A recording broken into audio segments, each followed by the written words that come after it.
네, 2023년 뉴욕 증시는 패장까지 단 하루만을 남겨놓고 있는데요. 돌이켜보면 정말 수많은 기록들과 그리고 이슈들, 드라마틱한 반전들을 남겼습니다. 주식시장 역사의 오랜 기간 회자가 될 것 같은데 오늘 이분이 올 한 해 시장을 결산하면서 특집인 2023년 뉴욕 증시를 강타한 이슈 톱5를 정리를 해주신다고 합니다. 오늘 함께 해주실 분은 송석우 경제평론가십니다. 안녕하세요. 안녕하세요.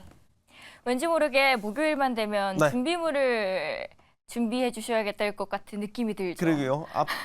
벤자민 투자연구소장님은 흰 장갑을 준비하셨는데 저도 다음 주부터 뭔가 소품을 하나씩 꼭 기대를 준비를 모두로 해서 네, 하겠습니다. 목도리라도 하나 꼭 준비를 해야 될 것 같아요. 네. 평론가님은 충분하십니다. 말로도 잘 설명을 네, 해주시니까. 이제 말발을 네. 세워보겠습니다. 한번 올해 뉴욕 증시 한마디로 하면은 어땠습니까? 제가 이제 이 질문에 대해서 가장 오랫동안 고민을 했는데 네. 뭐라고 비유하면 좋을까? 사자성어에 비유하면 좋을까? 뭐 아니 다 아닌 것 같고 저는 20대 남녀의 뜨거운 그 연애에 이거를 좀 비유하면 어떨까? 올해 증시를 어떨 때는 참 우리 한눈에 첫눈에 반해서 뜨겁게 서로 반해 사랑할 정도로 사랑하고. 손을 못 댈 정도로 뜨겁기도 했고 또는 서로 성격 차이로 완전히 냉랭하게 돌아서는 그런 기간도 있었던 것 같고 또 우리 연애할 때 밀당하잖아요. 네. 뭐 그런 것들처럼 막 밀당하는 그런 기간도 있었던 것 같고 그래서 20대 청춘 남녀의 연애 같았다 이렇게 평가를 하고 싶은데 어쨌든 그 끝이 왔었을 때 지금 모습을 보면 화려한 피날레라고 볼 수 있겠죠. 네, 그래서 우리 미국장 투자하신 분들도 많이 있지만 우리 코스피 코스닥 생각하면 한편으로 부럽기도 하고 질투가 나기도 하고 그런 2023년의 뉴욕 증시 모습 아닌가 생각을 해봅니다. 네, 둘만의 20대 청춘 남녀의 연애가 그래도 짝사랑으로 끝나지 않고 행복한 결말로 끝이 나고 있습니다. 그렇다면 이슈를 하나씩 짚어보도록 할 텐데 네. 올해를 좀 되짚어본다라고 하면은 국내외 가리지 않고 이 키워드가 생각이 납니다. 바로 AI고요. 네. 그 안에서도 생성용 AI 핵심적이었던 것 같습니다. 네.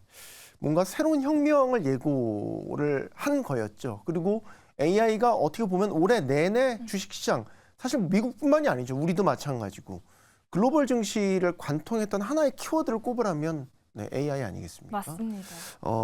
그만큼 참 대단했다. 그리고 정말 강력한 임팩트를 가졌다라고도 볼 수 있겠고요. 기존에도 우리가 AI는 분명히 있었단 말이죠. 시스템적으로 다 AI가 도입이 되기 시작했고 그런 것들이 어떤 생산성 향상을 이끌어오긴 했지만 우리가 이제 놀랐던 거는 생성형 AI라는 우리가 손으로 만지고 눈으로 보는 이 AI들이 등장하기 시작했다라는 거 아닙니까? 거기에 사람들이 이제 매료되고 완전히 열광하기 시작했다라는 거 아니겠습니까? 2022년 11월에 공개가 돼서 11월 말이었죠. 공개가 돼서 거의 한두 달 만에 월 사용자가 1억 명 돌파. 그 증가 속도를 보면 우리 지금 보편적으로 많이 쓰는 인스타그램, 틱톡 이런 것들을 다 성장 속도를 크게 앞질러는 정말 빨랐죠. 폭발적인 반응들이었다라고 볼 수 있는 거고 이게 더 중요한 거는 뭐냐 우리가 이제 산업혁명을 얘기를 할 때 1차 산업혁명, 2차, 3차, 4차 산업혁명을 얘기를 하잖아요.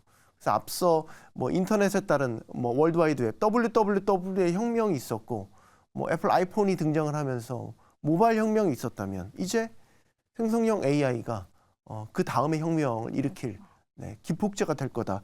이런 평가들이 나올 정도로 정말로 온 세계의 사회적 관심이 폭발했던 것이었고 그렇기 때문에 정말 스타 기업들도 탄생하지 않았습니까? 우리가 오픈 AI는 물론 상장사는 아니죠. 하지만 비영리 기관이지만 스타트업에서 시작해서 세계 최대 이 IT 기업이라고 할 수 있는 마이크로소프트와의 파트너십을 통해서 생성형 AI 열풍을 일으켰고 그 덕에 마이크로소프트는 그동안 구글에 억울하게 눌려 있었던 검색 시장에서 눌려 있었던 그 서름을 한 번에 뒤집어 엎어버릴 수 있었죠. 그래서 MS의 거침없는 진격이 참 눈에 띄었던 그런 모습이었고 사실 MS뿐만이 아니겠죠. 그 외에 라이징 스타들 너무나 많이 나왔지 않습니까? 그렇기 때문에 우리가 이제 구글이 허를 찔렸다면 우리가 소위 얘기하는 빅테크 세븐이 AI 시장의 어떤 초기 이슈들을 다 선점을 해버리면서 각사마다 그 이유대로 증시의 랠리를 주도했던 그런 상반기의 모습이 아니었나 이렇게 생각을 해봅니다. 그리고 사실 뭐 외국에서도 MS 등 다양한 AI 관련주들이 정말 끊임없는 질주를 했지만 국내에서도 뭐 SK 하이닉스가 엄청난 성장을 했죠. 사실 근데 국내에도 짚어보지만 그 전에 우리가 짚어야 될 거는 네. AI가 뜨면서 뭐가 주목을 받았냐라는 거죠. 그러니까 뭐가 반도체가 주목을 받았잖아요. 그러니까 반도체는 AI라는 이 아이템 속에서 그 뒷단에 있는 후방 산업이라고 볼 수 있겠죠. 그래서 후방 산업의 반도체가 가장 큰 수혜를 볼 것으로 다들 평가를 내면서 떠올랐던 기업이 엔비디아 아니겠습니까? 엔비디아의 그 예전에 이제 게임에서 썼던 그 칩이 AI 칩으로 이렇게 각광을 받을지 누가 알았겠습니까? 알았겠어요. 그래서 엔비디아 주가 상승률이 뭐 어마어마했었잖아요. 그래서 뭐 연초 대비 200%가 넘게 급등을 했지 않습니까? 아마 최고의 상승률을 기록한 것이 이 엔비디아고 뭐 그 외에도 뭐 AI에 관련된 기업들이 많이 떴죠. 국내에서는 말씀하신 대로 반도체가 수혜를 역시 탑픽으로 AI 수혜 탑픽으로 받았기 때문에 뭐 삼성도 그렇지만 하이닉스, 특히 하이닉스의 정말 선전이 눈에 띄었죠. 85%인가가 연초 대비 주가 상승을 알렸죠.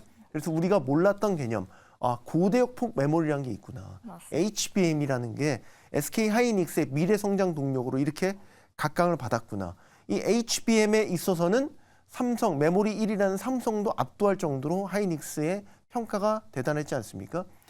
삼성이 허를 찔렸다라고 표현을 하죠. 왜냐하면 삼성은 같이 이 고대역폭 메모리 HBM을 연구를 하긴 했지만 2세대에서 이건 상품성이 없어라고 판단을 하고 멈췄었고 하이닉스는 아니야.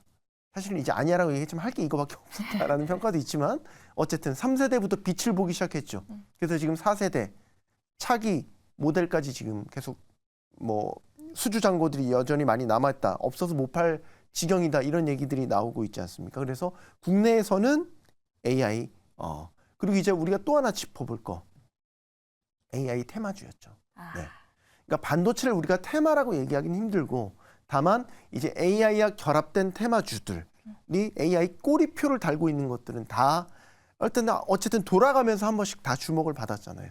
AI 로봇 또 뭐가 있었죠? 뭐 언어 모델과 관련된 AI 서비스도 주목을 받았었죠. 의료기기 의료 AI도 주목을 받았었죠. 어쨌든 AI 꼬리표만 달면 일단 투자자들의 매수세를 불러일으킬 만큼 높은 테마주 열풍이 불러일으켰었고 뭐 그중에서 저는 이제 주목하는 건 늘 말씀드리지만 의료 AI 같은 경우는 상당히 상용화 단계에 근접하면서 역시 투자자들의 구미를 당길 만한 요소들을 많이 갖췄었다.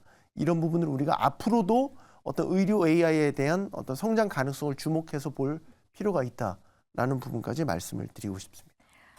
AI가 크게 핵심적인 키워드로 떠오르면서 반도체까지도 그 훈풍이 이어졌고요. 국내에서는 아무래도 메모리가 한국의 기업이 삼성전자 그리고 SK 하이닉스가 강세이다 보니까 SK 하이닉스에게는 또 호재로 작용이 됐습니다. 이제 사람들이 관심사는 AI가 그럼 우리 일상생활에서는 얼마나 스며들어 와 있나 네. 인 것 같습니다. 네. 그래서 이번에 CES 2024에서도 많은 관심을 받고 있는 게 이게 어느 정도 우리 일상생활에 적용이 되고 있지? 인 건데 네. 어느 정도인가요, 지금? 이제 우리 삶의 실질적인 일상생활 속에 이제 AI가 다 스며들겠죠. 스며들고 이제 아까 후방 산업 말씀드렸잖아요. 이제 올해 같은 경우는 이제 AI의 수혜를 입는 게 AI에 관련된 후방 산업이었다면 이제 내년부터는 본격적으로 전방 산업. 네. AI 장갑을 몸에 이제 맞춘 그 제품들이 이제 속속 나오면서 삶 전반적으로 스며들게 될 텐데 저는 이제 영화 그 헐 아시죠? 알죠. 네, 헐. 뭐 그녀 뭐 이런 뜻으로 네. 해석이 될 텐데 이게 이제 되게 나온 지 오래된 영화지만 지금 다시 봐도 닭살이 돋을 정도로 어떻게 이렇게 미래 예측을 했지라고 거기에 나오는 AI 그 모바일 연인. 스마트폰에 실린 사만다라는 AI 비서가 나오잖아요. 네. 근데 그 남자 주인공이 결국 그 비서와 이런저런 대화도 주고받고 위로도 받고 뭐 일상도 공유하고 막 이러면서 결국 사랑에 빠지잖아요, AI와. 이게 영화에서 일어날 일이 이제 더 이상 아닐 수도 있다라는 거죠. 그렇죠. AI 챗봇도 예전에 되게 단순하고 둔탁했던 그런 수준이 아니라 정말 약간 대놓고 사람 얘기하는 것처럼 이렇게 AI 챗봇도 고도화되는 그 서비스들이 우리 앞에 눈앞에 나타나게 된다면 우리가 정말로 속에 꼭 담고 있던 마음 그런 이야기까지도 속 깊은 이야기까지도 AI한테 털어놓을 수 있는 뭐 이런 수준까지도 정말 가지 않을까 이게 정말 현실이 되지 않을까라고 생각하게 본다면 뭐 이건 너무 이제 영화적으로 제가 얘기했으니까 뭐 가전, 우리 모바일, 각종 서비스 이런 것들이 다 AI가 접목되기 시작하면서 되게 보편화될 것 같아요. 그리고 그 시기가 우리가 예상했던 것보다 되게 빠르지 않을까.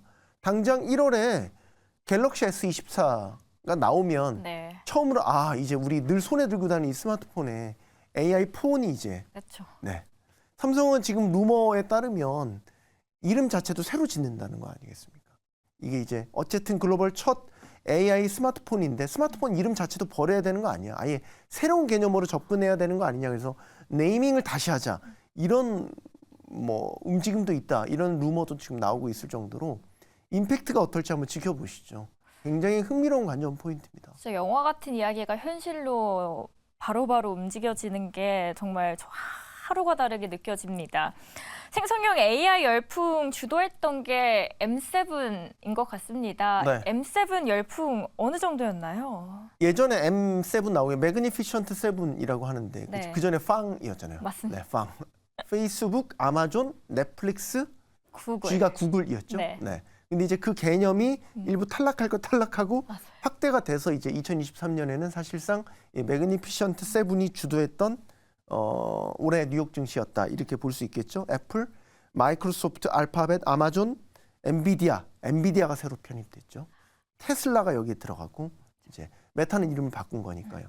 이런 것들이 올해 평균 종합해 보면 75% 주가 상승을 했고요. 각사별로 보면 뭐 엔비디아 아까 말씀드렸지만 240%, 250%, 메타가 180%, 테슬라 140%. 뭐 시가총액 1위 애플이 오히려 좀 50% 정도로 크게 오르지 않은.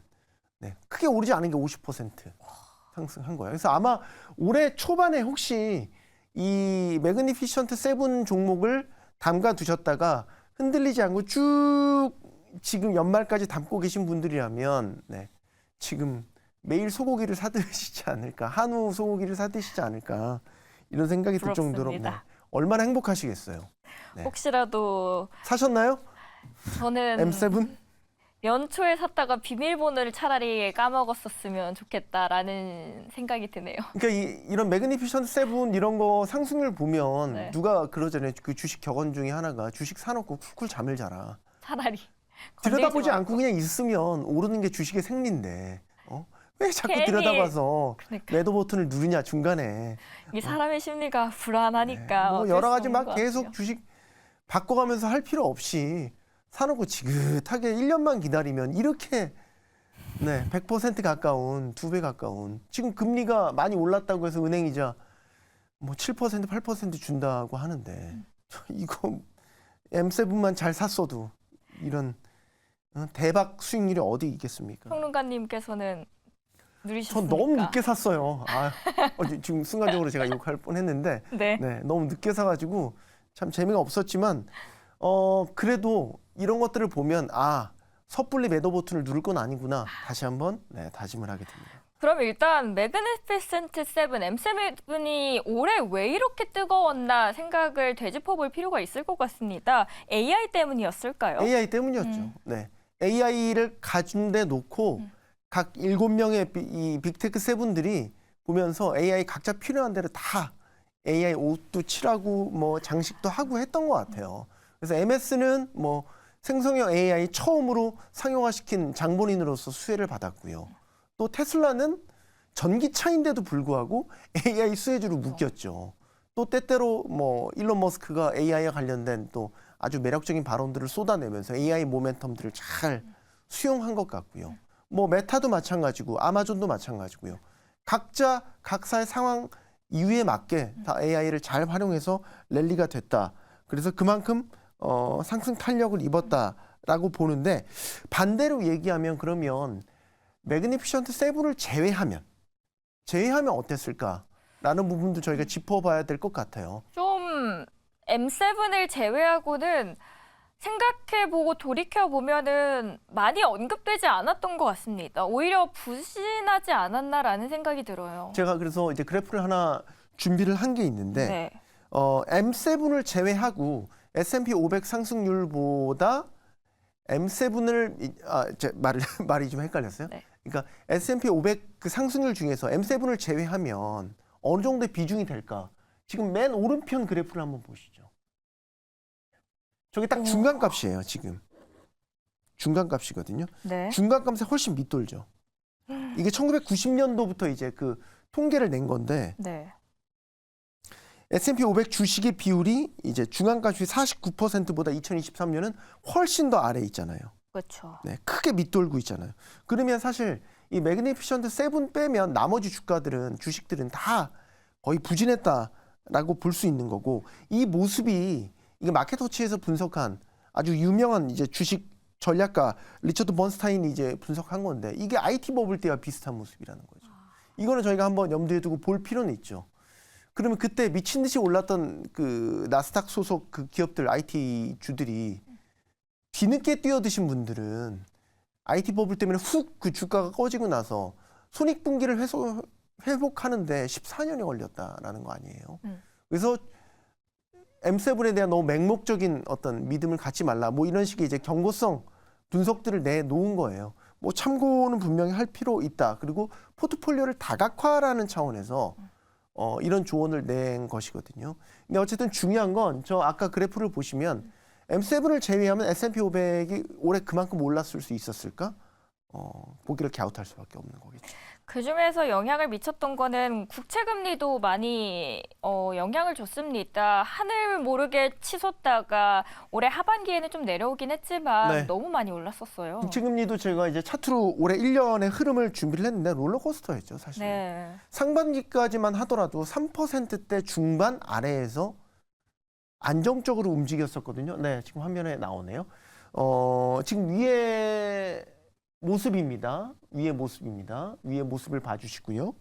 저 차트가 이제 3%대 상반기에는 횡보하다가 하반기 들어서 가운데 좀 뒤를 보시죠. 3분기를 보시면 위로 치솟고 있죠. 네. 그러면서 5%를 장중에 돌파를 했었죠. 그래서 16년 만에 최고치를 기록을 했었죠.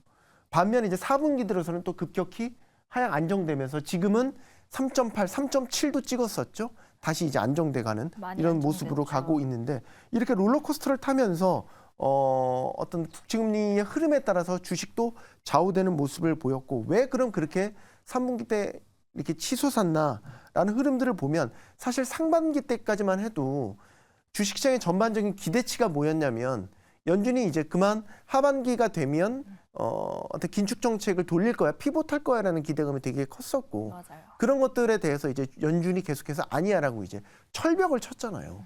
그러면서 이제 시장의 그 예상들이, 시나리오들이 깨져 나갔단 말이죠.